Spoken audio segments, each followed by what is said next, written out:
So thank you to everyone for joining. So today, the next session of our M&A People webinar series is focused on HR due diligence.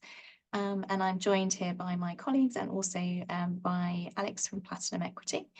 Before we go into intros, I just want to give an overview of what we'll be covering today. So as always, we'll be starting with a bit of context about what we're talking about when we talk about HR due diligence and what that process looks like. We'll talk a bit about the constraints that we find when we're doing due diligence and then the impact that it can have on the purchase price.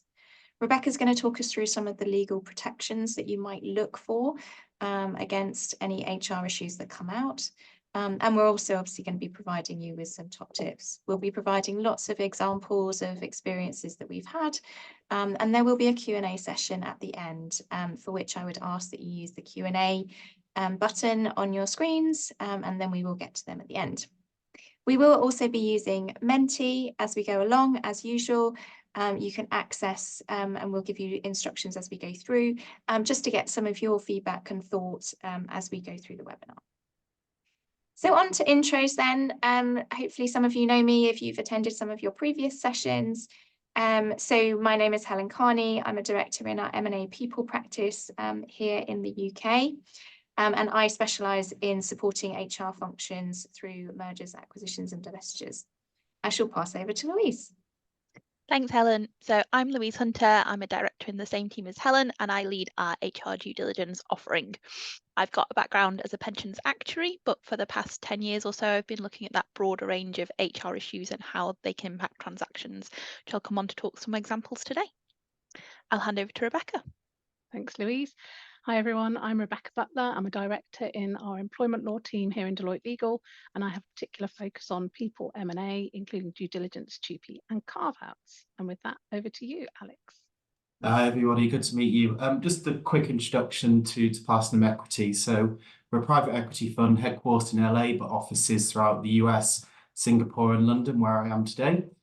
We are actively deploying both a small and large cap funds to have quite a range of investments. Generally, we're industry agnostic, but our expertise lies very much in complex transactions or carve-outs. And I think, our differentiators through a trademarked mergers and acquisitions and operational investment approach. So in fact, we've got as many or probably more in-house operators and deal professionals with a very much hands-on approach instead of an operational partner basis.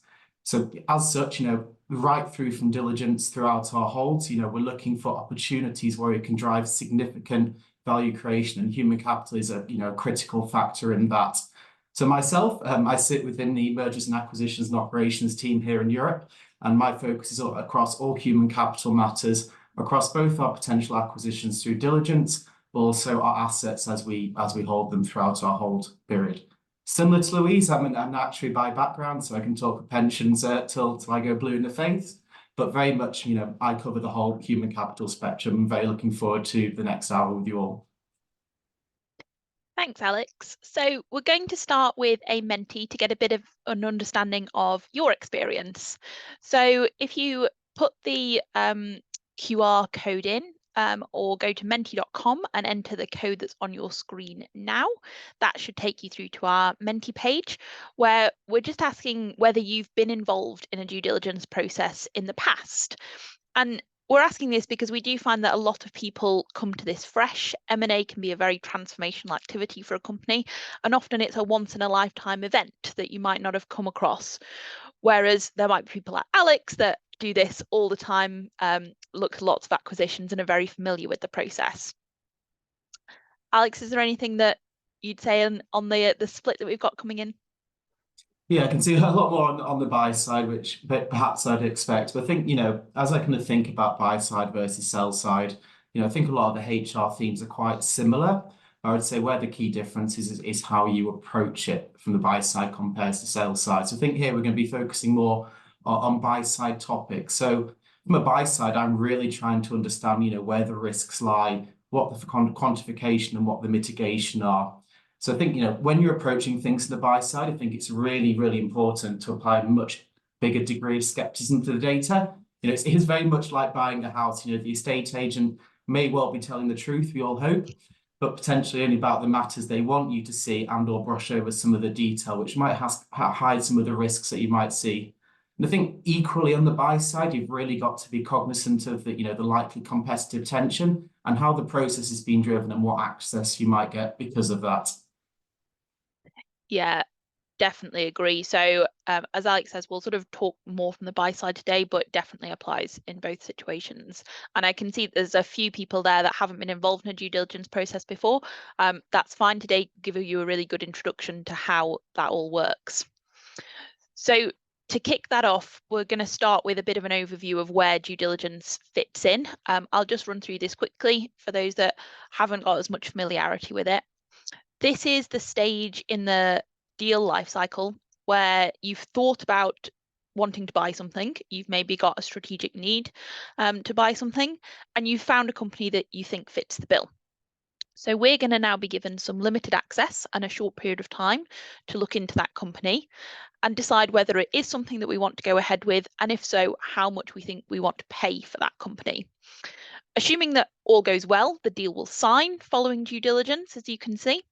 And there'll then be a period of time when you can start planning for day one and put that planning in place for what will happen at the point when you actually own the company.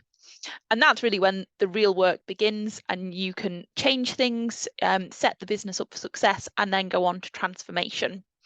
So we're going to focus, as we see, on this first middle bit. And as Alex said, in the house buying process, this is very much the stage when you've found a house and you're asking some questions to try and work out if this is the house for you and how much to pay for it. So then what about HR due diligence specifically? Well, the way I see it, there's two distinct tasks in HR due diligence. One is to look at the people-related costs and liabilities within the business to inform that pricing. So that might be things like salaries, bonus, pensions, and we'll link that through later today in terms of how those things can really impact the pricing. The other side of it is thinking about the complexities that there might be from a people perspective in running this business in the long term.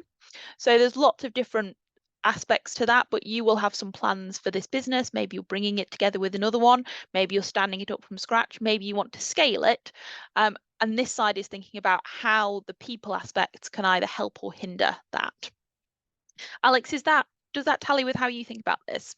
No, completely agreed, Louise. I guess from myself, personal perspective as a potential owner of a business, I'm also looking at it from an operational perspective. Where are the key levers that we can really drive value creation over our hold using human capital matters? So how can we improve talent? How can we get, bring attrition to a good level? Where the levers are that can really drive operational value creation throughout our hold. It's not necessarily looking at the financial and the risk, but equally the opportunities as well. Good point. There's definitely upside in a lot of these areas as well. So on the next slide, I'm going to go through in a bit more detail what we see as the HR due diligence scope. But first, I want to test you as to what you think is going to be covered in it. So yeah, back onto your Menti. If you can put, if you haven't done it already, please put your code in and answer this question. So in terms of topics covered in HR due diligence, it's fine if you don't know, do not stress about it. But just interested to hear your views. So I don't specialize in HR due diligence. That's what we've got Louise for. I very much focus on, we've decided to buy something, now we've got to make it work. And from my observations, whenever I kind of receive an HR due diligence report, which has already been done by the time that I get on the ground, there's always a lot in there about sort of reward, benefits, that kind of thing. So that's what I always think of as the focus, and certainly when I'm working with different teams, that's what they're always interested in. And yeah, good to see that that's coming out big here as well. So obviously a lot of people agree with that assessment. Yeah, good to see culture in there as well, because I think that's something that has taken a bit more prominence over the last couple of years, to test whether that new business is going to be a cultural fit, so within your own business, and what challenges that might bring.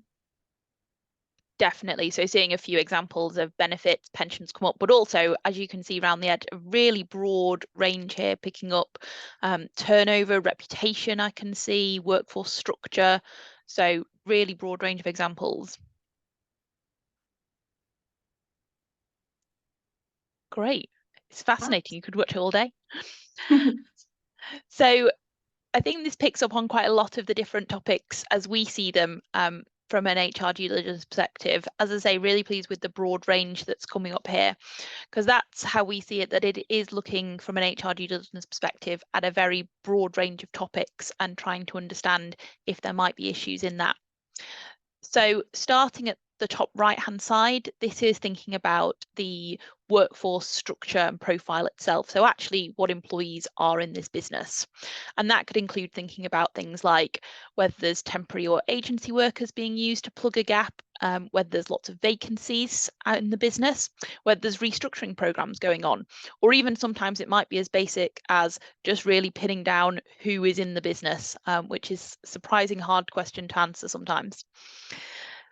Looking then at culture and employee engagement, this is thinking about often the rate that people are leaving the business and whether that suggests that there's any issues there.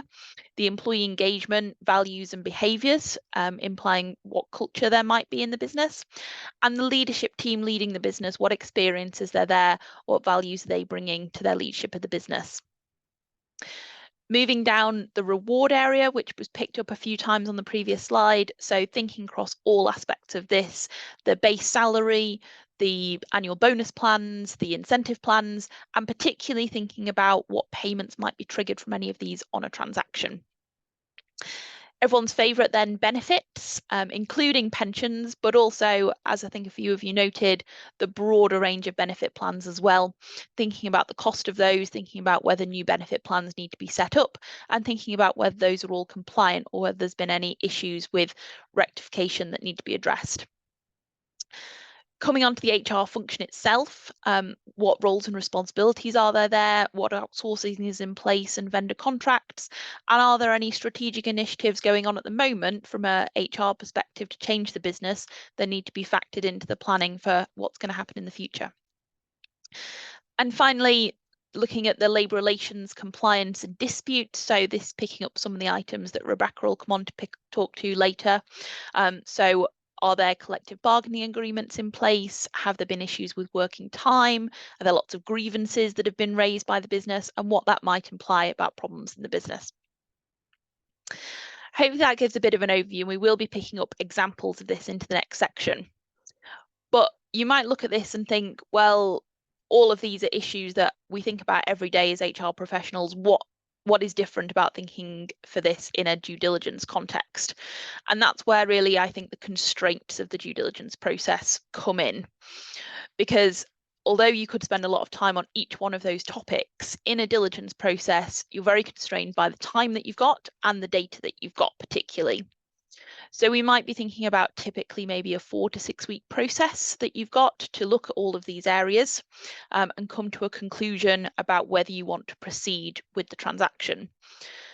You will typically get some data, maybe a brief employee census file, and you might also get one session with the target to talk through some issues with them. But that's really it. And there will be a lot of summarized data in there. There will be a lot of averages provided. So you won't have the level of granularity necessarily that you'd want to go into this in a lot of detail. And that's where I think prioritization is really key. You have to keep coming back to this question you're trying to answer of whether you want to buy the business and at what price, and work out what you're looking into that will actually help you answer that question, or what you can save for another day after the deal has hopefully signed. So thinking about that key question, which is how much should I pay for the business? Because realistically, if the business isn't as good as you thought, but you can get it fairly cheaply, and then you've got some money left over to invest in the business and improve it, then that could work. That could be an excellent transaction. Similarly, if it's a very competitive process, and there's a high price being paid, then the diligence can help give you reassurance that the business really is as shiny as it seems, and that you can pay that price and buy it and it still be a success. The next slide sets out a very high level formula for how you might think about that purchase price, just to introduce this concept. So I would say this is a simplified way of doing it. There are lots of other ways of valuing a business, but this is the one we're going to go with today to show how the HR issues can all fit in. So you start with EBITDA, which is earnings before interest, tax, depreciation, amortization. And you can think of this as a measure of the profitability of the business. You times this by a multiple, and that will vary by company. And then you take off the debt that the business owes. And I think a good way of thinking about the debt is at a very simple level. If you were buying just a bank account that had £1 billion of cash in it, you might buy that for £1 billion. But if actually the current owner of the bank account has already pledged that the next day they're going to make 100 million transfer to someone and there's nothing you can do to stop that, then you would only pay £900 million for that bank account because you already know that someone else has committed to paying some of that money somewhere else. So taking that all together gets you to your purchase price of how much you think the business is worth and how much you'd be willing to offer for it. Alex, any thoughts on that formula? No, I think that's the right way of thinking about it, Louise. And I wish I could afford £1 billion bank account. Yeah, I think about it exactly the same. You know, similar. I think about it buying a house. You might be buying a house worth 500,000. You go in before you complete, and the bathroom needs 20k renovation because it's got mold everywhere. So you might think about taking 20k off the purchase price. It's the same kind of philosophy. I think on the multiple again, you know, complex. It's more of an art, not a science. But I would say, you know, the way I simply think about it is tech businesses, you might apply, you know, a higher multiple. It's a growth business, as opposed to, you know, a conglomerate industrial business that's more stable would be a lower multiple. Yeah, agreed, definitely. So to get into this, I think we've got another Menti. We do indeed. So back onto your phones and to answer this Menti question. And then, of course, we'll go through some of our thoughts on what might impact EBITDA. And again, fine if you don't know, do not stress about it. That's absolutely fine. I think, again, from my perspective, when I come in after the HR due diligence has been done, I take a look at that report and I think, oh gosh, there's a lot here about money. And often the focus is on things like severance payments that are due to people, retention payments, but then also things like we're going to have to change these people's benefits plans to be in line with our current benefits plans, or they just have to change because we're now a smaller business than we were before. So therefore, we don't have the economies of scale that we used to have. So our benefit cost is going to go up. So just things like that are things that I immediately spring to mind for me, but I don't know what we've got from the Menti. Yeah, agreed. I think it's thinking about that whole range of scope issues, isn't it? And the different areas that we had before, and how they could all impact on effectively thinking about which of these have cost items attached to them that could be changed by a transaction. So where during this could you uncover things that are really going to impact that formula that we were thinking about? And again, reward and benefits coming through really strongly. And yeah, interesting to see sort of ER issues as well, potentially impacting. Yeah, definitely. So yeah, sort of what I'd expect to see, you know, reward and benefits are definitely the first things that you think of when it goes to value. So not surprised to see those coming out ahead. We're going to talk through a few examples in a minute, which show hopefully that actually this can come up in quite a lot of different areas. And we're going to run through examples of where we've seen this happen in practice to give you an idea of what to look for. Every deal is different, but hopefully you'll be able to understand some of the themes of what we looked out for, how this actually came to light, and therefore what you might need to look out for in diligence areas in the future. So we're thinking about that EBITDA profit area first, and these are some of the examples that we came up with that we think influence that. So starting with retention, Alex, what have you seen around retention impacting this formula? Yeah, I think retention for me, the kind of number one thing I always think about is attrition, or the rate at which, you know, employees are kind of leaving the business. And you know, I've been on so many management calls where I always hear the phrase, don't need to worry about it's a healthy attrition rate or attrition's in line with industry. But I think from a buy side and the potential owner of the business, it's really critical to actually obtain and validate the actual attrition data, particularly understanding, the voluntary attrition, why people are leaving the business. And if you can get that data on a granular level, particularly on a monthly basis, I think that's, really, really important and insightful. I think, instantly, if that data isn't available or is not tracked, that's a red flag to me. It means that human capital matters aren't being considered by the company as well as they could be, and that could be a value creation opportunity as well as a risk. As said, I think it's really important to delve into as much detail as possible. I've looked at things, particular attrition at an actual plant or a factory level.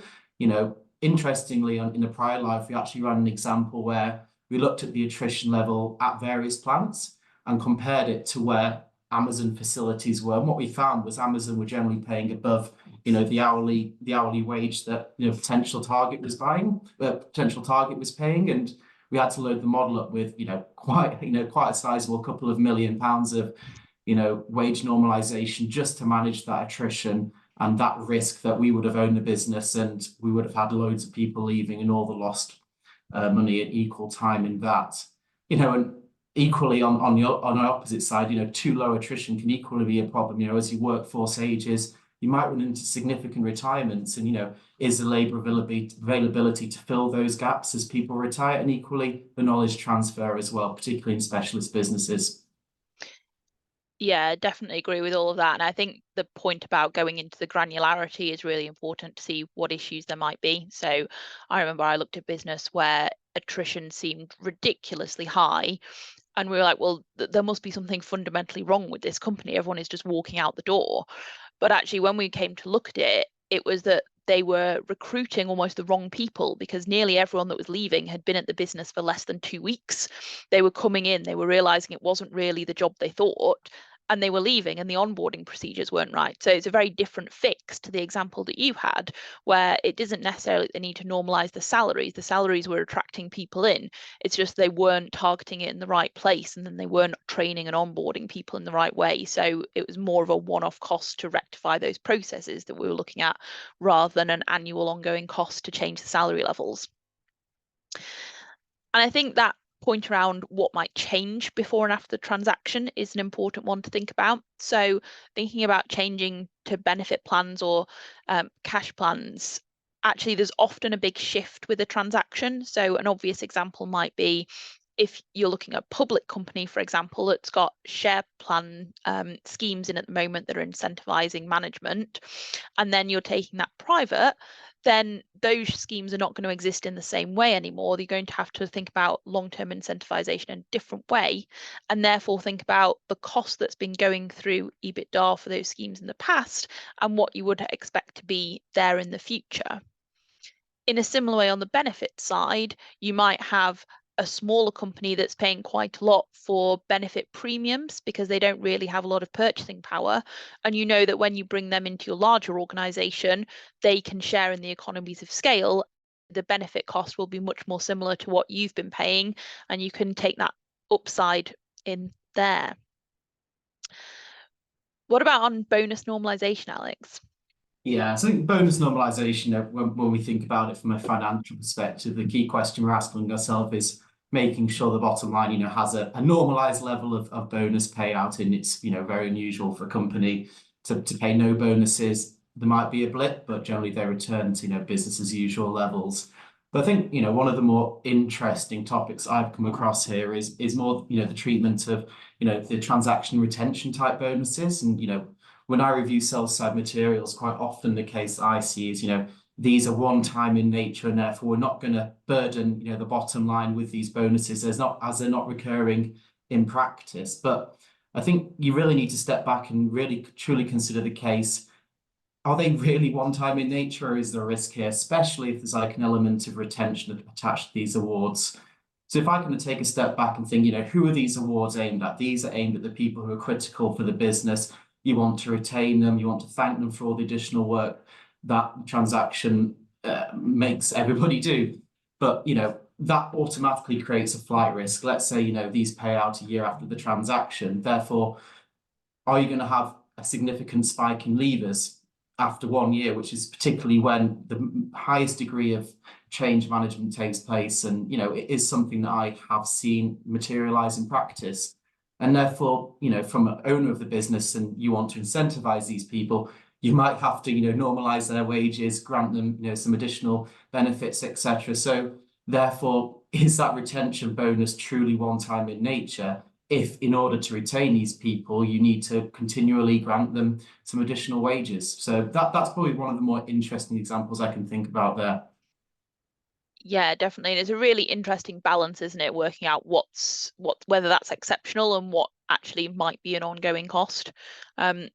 I had a similar point around temporary workers and vacancies in terms of it comes down to that question about thinking what is truly exceptional and what is the run rate and what's going to be a one-off and what's going to happen. So, for example, I've had a look at businesses where there's a vacancy in the leadership team, so a senior position with a large cost associated to having that filled has been vacant for a long time for whatever reason, and therefore that cost isn't factored into EBITDA and the argument is, oh, we've been managing for now, but actually the plan is to still recruit for that position, put that cost in. So on a normal run rate, you would expect to be paying for that sort of position. And going the other way, you might have lots of temporary workers filling for vacancies or managing demand spike through a difficult period. So particularly there might have been a change in a factory where you had to have extra shift workers working for a short period of time, which is stated to be an exceptional period that isn't going to happen again. But actually, if you look back, maybe that's something that has actually happened quite frequently. And if an exceptional spike happens quite frequently, then that's a regular contractor cost, really. And I think on the temporary workers, Louise, you always need to factor in, what is the cost of a temporary worker compared to a regular employee, and how do you want to run the business in the future as well. And I think that again, it's a fine balance there. Yeah, agreed, definitely. So that's all about sort of keeping people and filling it. There's also a point around severance payments, isn't there, that I know you often look at? Yeah, and I think it kind of runs the same question about this is the age-old question, what is truly run rate versus one time here? And quite often, again, when I review sell-side materials, quite often the case is put to me is, we record severance below the line, it's all one-time items, therefore we don't kind of burden EBITDA with kind of severance costs. But especially when you're looking at big businesses, there is always an element of recurring severance, especially if you're kind of going through a structural change. And therefore, there should be an element of recurring severance, whether that's, performance management or there has been 10 years of prior restructuring. And I think one of the top tips I always think about is I fast forward 5 years, and if a buyer is evaluating company I'm trying to sell, what might they burden EBITDA with and what might their view be in 5 years' time, and making sure I'm kind of thinking about it with that frame of mind as well.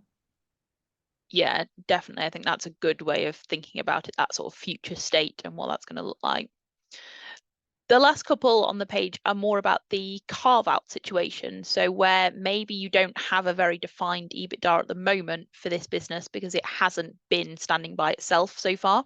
So then you need to think about, well, what would this business look like if it was standalone or if it was coming across into our business? And that's thinking about the HR function and what support would be needed on a standalone basis for this entity, but also thinking about that whole in-scope population.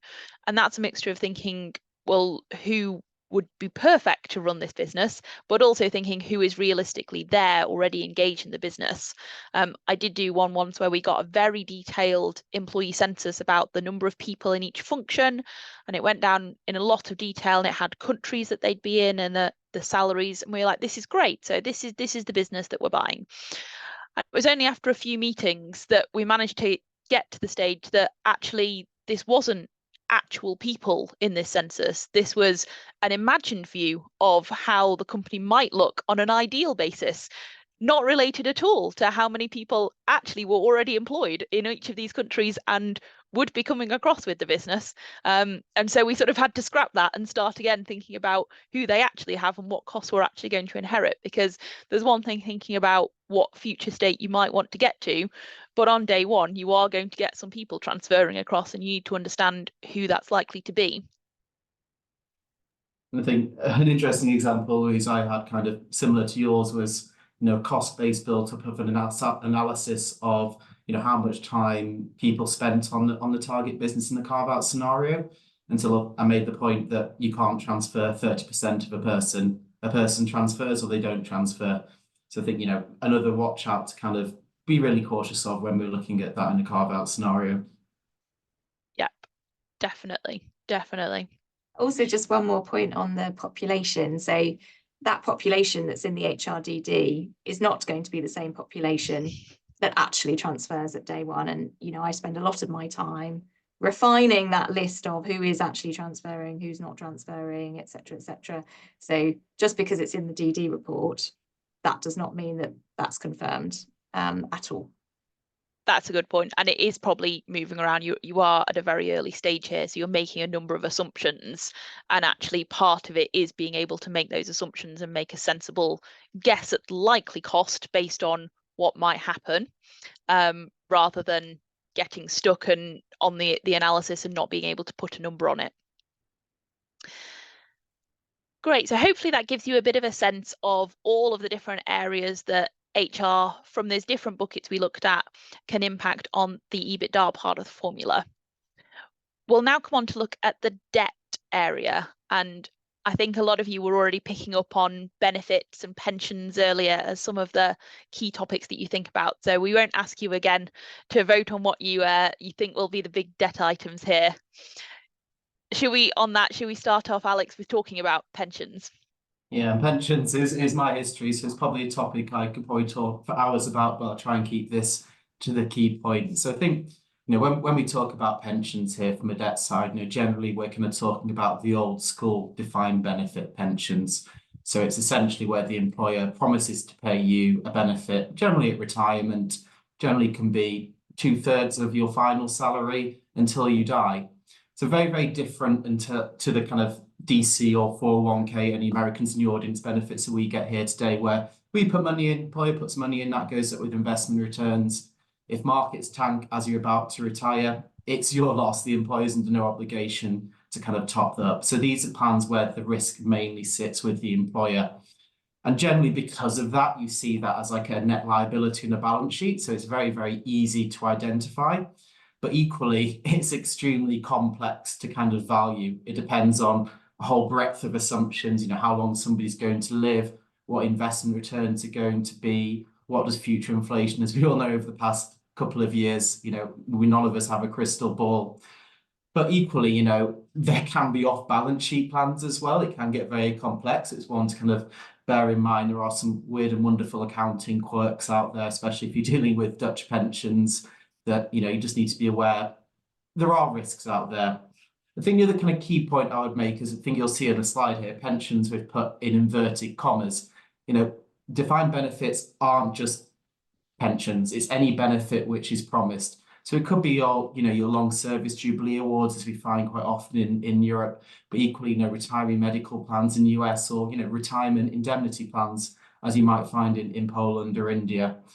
So I think the point I'm trying to make here is there's a whole legal and actuarial profession out there to kind of help you with this very complex topic. So don't feel afraid that you have to tackle this one alone. And I think from a debt side, if these are, legacy industrial businesses, for example, I've seen these as quite possibly the largest item in the whole diligence that you might be coming across, not just in HR.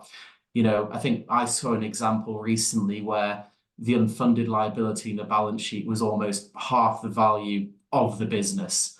So essentially, if the business was $1 billion, we were knocking 500 million off for pensions alone. And when you consider, a 1% change in interest rates, we had 3-4% over the past year, could change that balance by 15 to 20%. We are dealing with big volatile figures here that have real cash impacts on the business. And that risk is equally unknown, especially in the UK, very regulated industry. I've seen examples where, the current committed cash to the trustees of a UK pension plan is 20 million, but the transaction itself could have forced that de facto to go to 60, 80, 100 million. We just didn't know. So I think, the question I'm asking myself here is, how can I protect myself as a buyer from those cash costs, get a bit more certainty about them, but equally, how do you price them in, especially if you're in a very, very competitive situation? So again, I could talk for ages about this topic, but they're the kind of key things I would be thinking about from a kind of pension and HR perspective. Yeah, definitely. As you say, it's very broad, the type of plans that come into it as well. And I think that point's really important, that these aren't plans that are always on the balance sheet. There might be things that are sort of hidden, but there are obligations there. They just don't fall into the accounting standard definition and so aren't disclosed in the same way. But there's particular countries where you will know to look out for things like that, where there could also be a debt item to consider. Thanks, Alex. The other big one I think that always comes up is share plans to think about from a human capital perspective. So how do you think about approaching that in debt? Yeah, and I think, when I kind of think about share plans, I kind of think about, those long-term incentive plans that you generally give to your executives and your L2 levels. And, these not necessarily might not be share plans, they might equally be cash plans as well. So I think generally speaking, especially in a carve-out transaction, when you crystallize a transaction, these share plan documentations usually say, hey, the share plan crystallizes, your execs are going to get a lump sum. And the question is, how much is that lump sum? And that is very, very difficult to actually, calculate. You might be able to agree with the seller what that amount is, or put it in the share purchase agreement, how that is going to be treated in the transaction. But again, that's kind of the how do you protect yourself against a financial risk, and if the obligation is on you. But from a potential owner and an operational viewpoint, I'm kind of thinking of, well, does that create any flight risk? So is a CEO, a CFO is going to be getting a life-changing amount here? They may be approaching retirement, but I really need them for the first couple of years of transformation for this business. How am I going to lock them in? But equally, how does that kind of inform my thoughts about, what is the go forward, replacement plan for these people as well? So I think two aspects I always think about here is, what's the cash impact? And if that's on the kind of target, how do I protect myself against that? But equally, from an operational perspective, how am I going to retain those individuals that I really need to drive the transformational change in the business? Agreed. And that brings us on to some of the other points that we've got noted here around some of the other payments that might already be committed. So there might already have been some retention payments agreed with people to be paid out. Equally, in a carve-out situation, there might be people exiting the business and there might be severance costs to pay that are going to crystallize as part of it, or recruitment costs for roles that you need to fill. So these are all examples of committed costs that you might need to meet and factor into the debt. The last couple look at more of legal issues that might come up. So from a debt perspective, it might be that these have an amount attached to them. For example, there is an employee dispute going on, which there's a good idea already of the amount that it might be needed to settle it. And so you can just assess the likelihood of that being paid and diligence that number and factor it into debt. Similarly, there might be a known compliance issue, for example, around minimum wage or auto-enrollment, and that there needs to be some rectification, and there's a good idea of how much it's going to cost to do that. But for some of these points particularly, there might not be such a clear idea of the number, particularly, for example, if you only find some compliance issues or have a suspicion of some compliance issues while you're doing the diligence, but not enough to know that there definitely is a problem and definitely not enough to quantify that without the detailed data. So if you can't directly reflect it, or you're not sure that you're going to be able to reflect it to the full extent in the purchase price calculation, what else can you do with the items that you come up with during diligence? And this is where we hand over to our legal friends who can add in lots of other protections for us. So I'll hand over to Rebecca to talk through some of those. Thanks, Louise and Alex. Yes, so I am indeed going to talk through how employment lawyers can help protect and mitigate any red flags or any other serious issues which may have been highlighted as part of the due diligence process. So similar to what Alex mentioned earlier about when you're buying a house, from a legal perspective, the starting point in any transaction is buyer beware. So this means in the absence of any contractual protections, the seller isn't under any duty to disclose anything unusual or defective about the target company or assets. And so that's why, as part of the due diligence process, sorry, excuse me, we will ask for relevant information and documents regarding HR issues. And we then use that information to cover off both known and unknown issues in the deal documentation, be it a share purchase deal structure or an asset purchase agreement. And we've included some of these key issues on this slide. But firstly, I wanted to include I've included a glossary of the key terms which are included in deal documents, and I'm going to talk you through those now in case you're not familiar with them. So first up, we have warranties. Now, warranties are a statement given by the seller that certain facts or statements of affairs exist, which, if they were untrue, that would give the buyer a claim for loss. So in a HRDD context, warranties will include facts relating to employees of the target business. So, for example, in point 1 on the slide, we've got a point regarding a potential gap in the data. Now, because of the principle of buyer beware, one of the warranties that we commonly request the seller to give is that all relevant documentation relating to employees has been disclosed during the disclosure process, so that we can record that in the deal documents. And now the seller has to ensure that the warranties are true. So of course they're going to want to try and restrict their scope as much as possible, while the buyer will want to ensure that it obtains reassurance on all of the key facts relating to the employees. Now, one of the places that the seller can seek to restrict the scope of the warranties is not only in the drafting of the warranties themselves, but in the disclosure letter. Now, the disclosure letter is a legal document which is prepared by the seller's solicitors, and it's negotiated between the parties. Now, this disclosure letter provides an opportunity for the seller to qualify any warranties it has given to the buyer by making disclosures against them, which, if it hadn't have disclosed, would have led to a breach of that warranty by them. So otherwise, another key term in the transaction documents is an indemnity.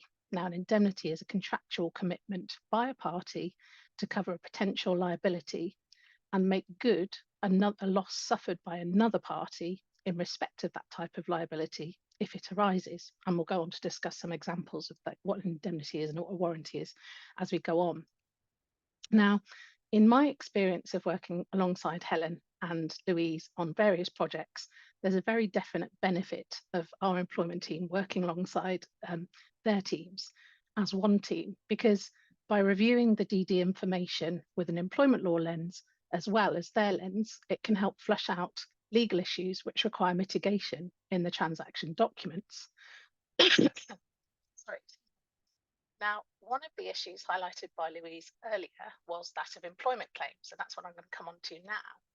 So what we would do as part of the due diligence process is review the information that has been provided regarding any potential or actual litigation. We would raise our own legal inquiries about it, and as a result of that, we would assess the potential for legal risk arising out of that information provided. And what we would do is include a warranty in the deal documentation that all actual and potential litigation, even grievances, disputes, anything, has been disclosed, as well as an indemnity covering the legal costs of defending the claims and paying any tribunal awards. Now, this is a particularly important indemnity to include because some claims in the tribunal system, such as discrimination and whistleblowing, can result in uncapped compensation awards.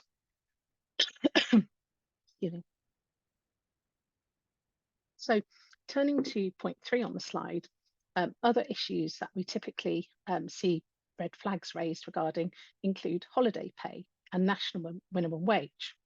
Now, given the changes in holiday pay case law and legislation recently, it perhaps doesn't come as a surprise to know that holiday pay often hasn't been calculated correctly.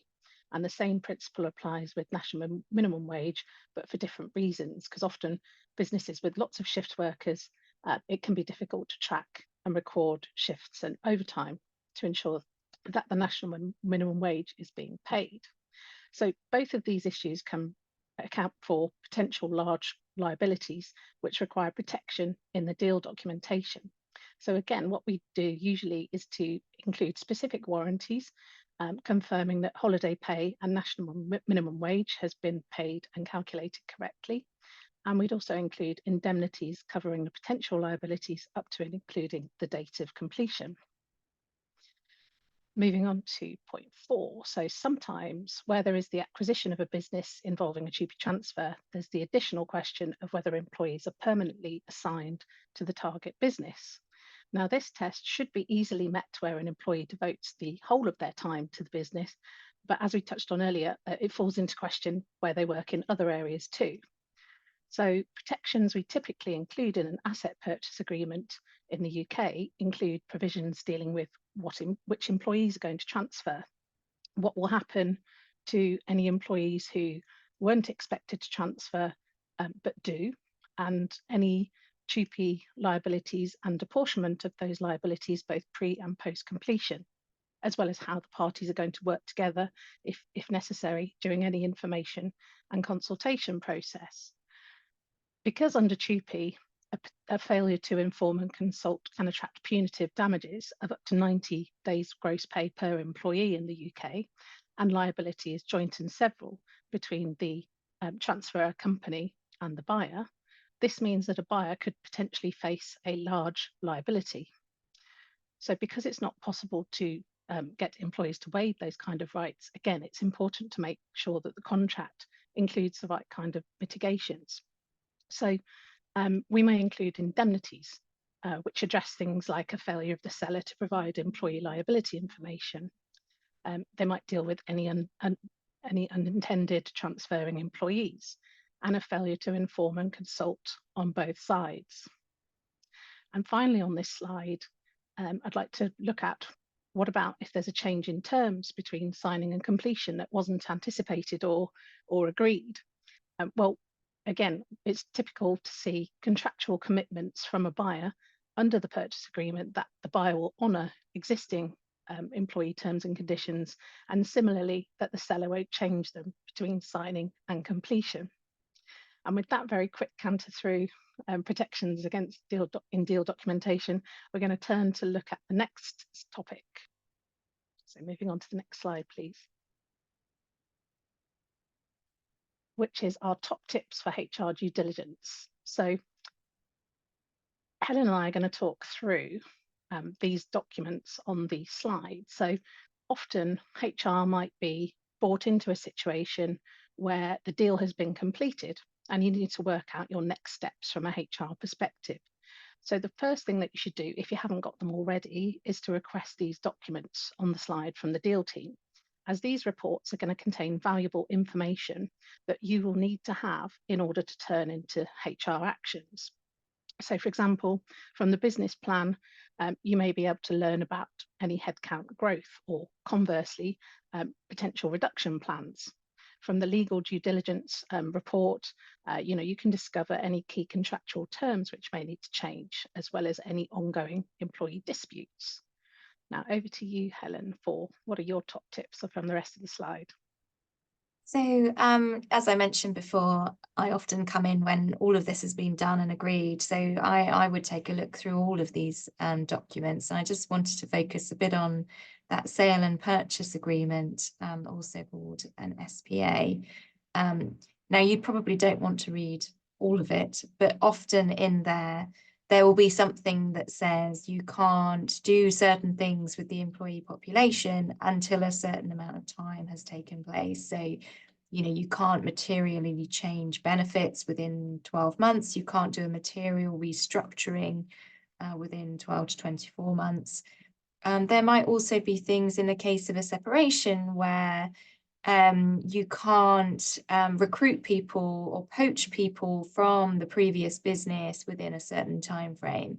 So have a think about and speak to the deal team about, are there any HR and people issues or restrictions that you need to be aware of before moving forward.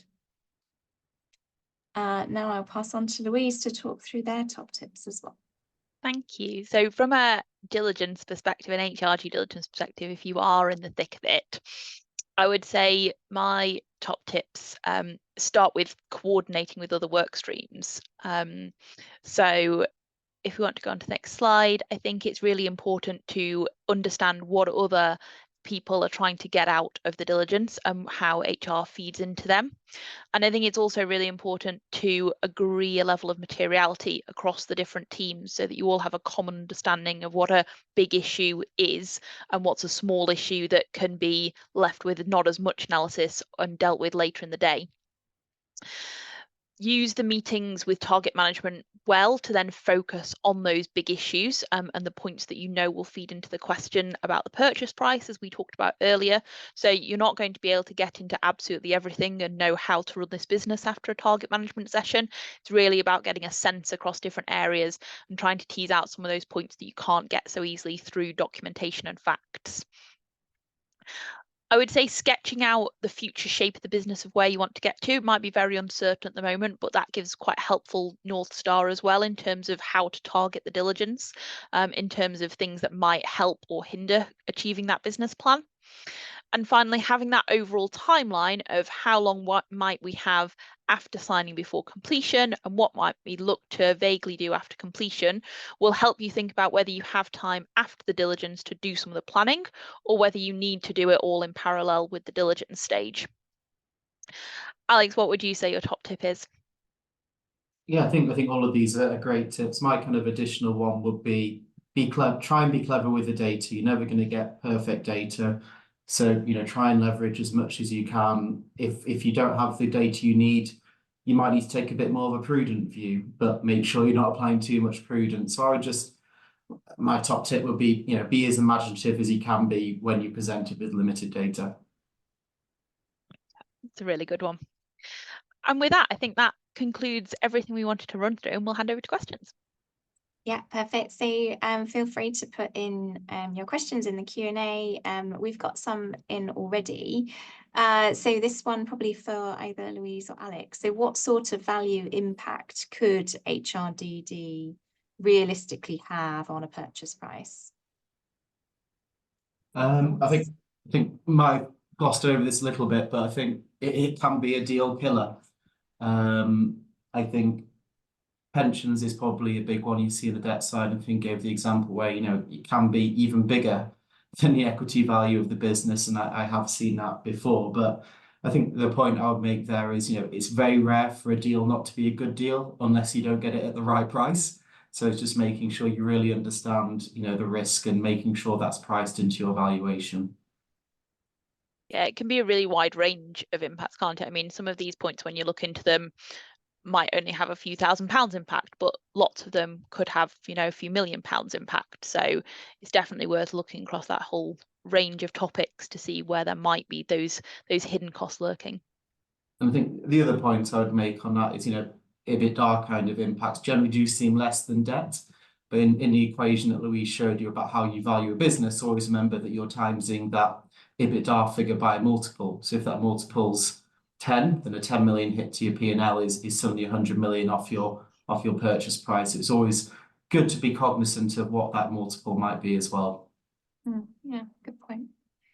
Fine. And then a kind of similar question, we're sort of leading on from that. So have you ever been involved in an HRDD that's either shown issues and therefore stopped the deal, or shown issues but you've still gone ahead with the deal? Yeah, I can jump in with an example there. Actually, I've got one always sticks in my mind that it was a competitive process, and we were only halfway through the diligence actually, so we hadn't even concluded on what the issues and the numbers attached to everything might be. And over the weekend, it got announced on BBC News that the deal had actually gone ahead and signed. Because of the competitive nature of it, they had wanted to get a leap on it and really wanted to have this business.